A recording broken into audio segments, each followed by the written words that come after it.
Hi all, welcome to my channel snow drop pole. ఈరోజు నేను hair band prepare చేసి మీకు చూపిస్తాను. కలర్ కాంబినేషన్ ఏంటంటే dark blue and sky blue combination అనమాట.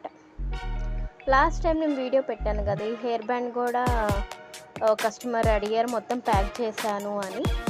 ఆ హెయిర్ బ్యాండ్ మేకింగ్ ఇప్పుడు పెడతానికి కుదిరిందనమాట. ఎలా ఉందో చూసి నా కామెంట్స్లో చెప్పండి.